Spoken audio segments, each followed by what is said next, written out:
Questão 4 fala que um motorista dirige seu carro a uma velocidade de 108 km por hora quando avista a placa pare.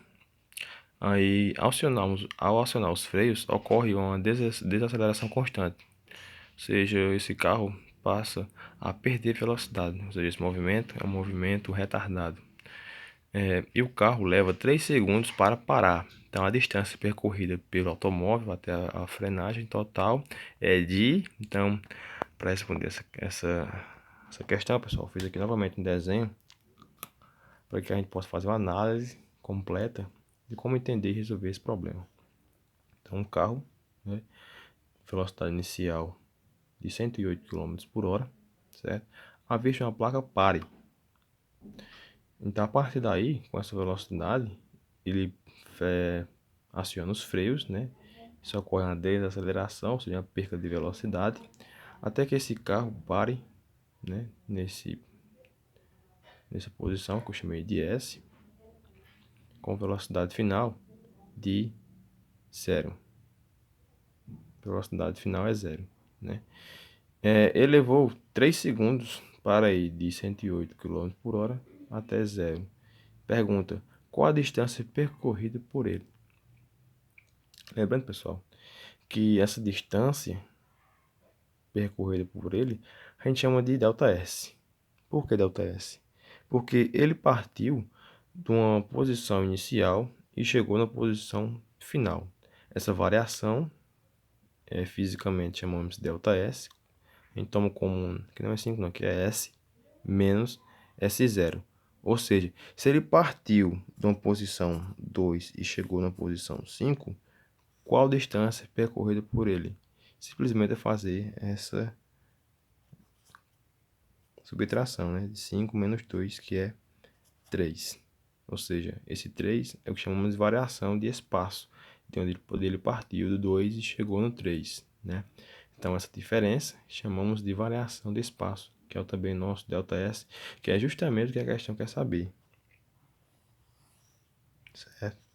Então, como tem o espaço e a questão em um momento algum fala que posição final, inicial e final, então a gente vai usar a fórmula que eu falei ao anterior, que é a questão da fórmula também por muitos vestibulandos aí chamada de fórmula do sorvetão, né? Sorvetão, questão de sorvetão, né? Que diz o seguinte, que a posição final vai ser a inicial, né, mais velocidade inicial vezes o tempo, mais o meio da aceleração vezes o t ao quadrado. Veja que o t aparece aqui e aqui.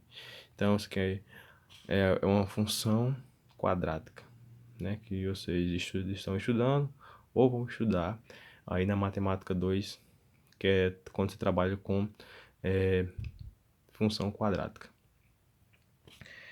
Então, como ele quer saber essa variação de espaço, que no caso vai ser a distância percorrida por ele, o que é que eu vou fazer? Que esse S, tá, desse lado da equação, quando eu passar para o outro lado subtraindo, né, que está somando, lembrando que sempre a operação inversa, vai aparecer o seguinte, pessoal. S menos S0 vai ser igual a velocidade inicial vezes o tempo, mais 1/2 da aceleração vezes o teu quadrado. Isso aqui é a mesma equação, só que em vez de eu ter esse S0 na direita, eu coloquei na esquerda, né? Porque a questão, em momento algum, pessoal, ele fala sobre posição, né? Inicial e final. Mas me permite calcular essa variação sem ter em mente quem é essa posição, final e inicial. Como? Simplesmente eu trago esse S0 para cá, né? Tá positivo, fica negativo, já que é a equação. E eu sei que S menos S0, como eu descrevi aqui nesse exemplo, é ΔS. E ΔS é a nossa variação de espaço, ou seja, quanto ele andou nessa frenagem, que foi de 108 km por hora para zero.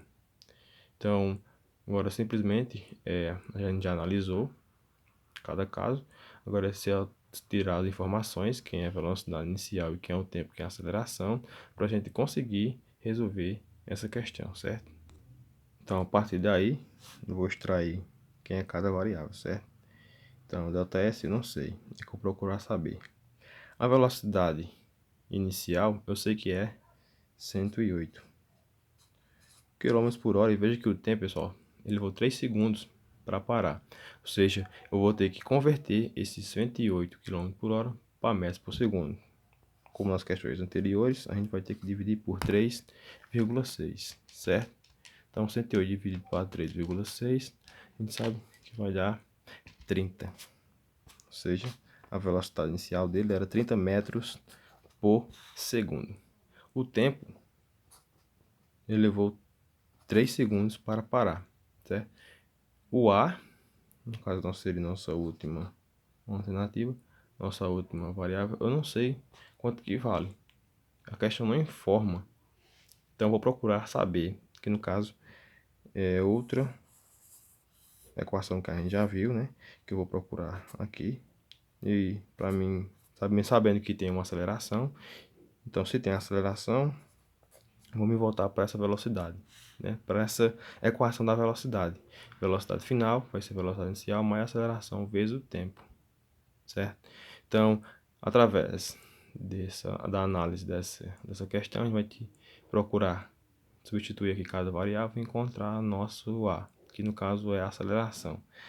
Então, olha bem para esse caso e me responde, quem é a velocidade final? A velocidade final aqui vai ser zero. Por quê? Porque ele iniciou com 108 e parou, ou seja, a velocidade dele final é zero. A inicial, pessoal, é 108, mas converti para 30 metros por segundo, porque o tempo está em segundo. Então, substituindo aqui, 30 mais a aceleração. Veja que a aceleração nesse caso é uma desaceleração. Se isso acontece aqui, vai estar negativo, certo? A aceleração que eu quero encontrar vezes o tempo, que é 3, né? Levou 3 segundos para parar. Então, lembrando como resolver a equação, eu quero encontrar o valor de A, 30 está subtraindo, está somando para subtraindo, né? Troca o sinal, tá mais, fica menos, vai ser igual, eu conservo o que já está aqui. Então, menos A vezes 3, fica menos 3 vezes A. Como eu quero encontrar A, menos 3 está multiplicando, então passa dividindo, então fica menos 30 sobre 3 é a nossa aceleração. Lembrando que os dois estão negativos, certo? Então, divisão, 30 dividido para 3 é 10, agora só basta fazer o jogo do sinal. Menos. O menos fica mais. Então, na aceleração, A vai ser 10 metros por segundo ao quadrado. Então, daqui a gente já conseguiu encontrar a aceleração, então substitui aqui.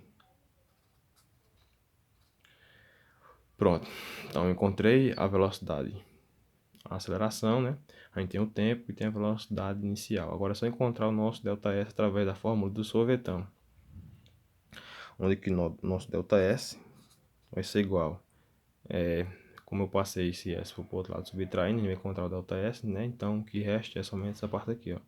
Velocidade inicial vezes o tempo, mais 1/2 da aceleração vezes o tempo ao quadrado. Então, ΔS, que é a nossa distância percorrida por ele, vai ser velocidade inicial.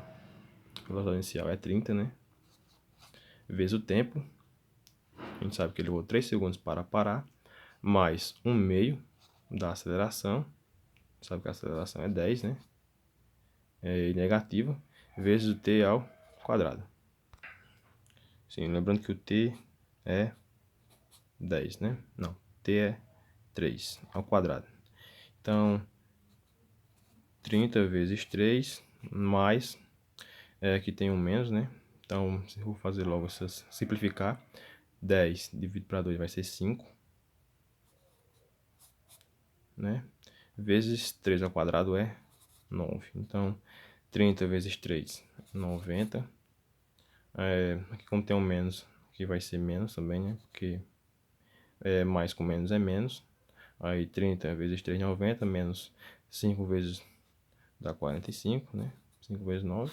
Então, nosso ΔS, que no caso vai ser a distância que percorrida por ele, 90 menos 45 vai ser 45 metros. Isso aqui é a resposta da equação e resposta para a nossa solução da quarta questão, né? Então veja que eu usei essa equação para encontrar a distância, mas para encontrar a aceleração, que a questão não fala, pessoal, a gente teve que usar a equação que a gente usou na questão anterior, que é a função horária da velocidade, certo? Então, após encontrar a aceleração, a gente substitui cada entrada, né, pelos respectivos valores que a gente já encontrou analisando a questão e encontramos o espaço, que é de 45 metros percorrido por ele, certo?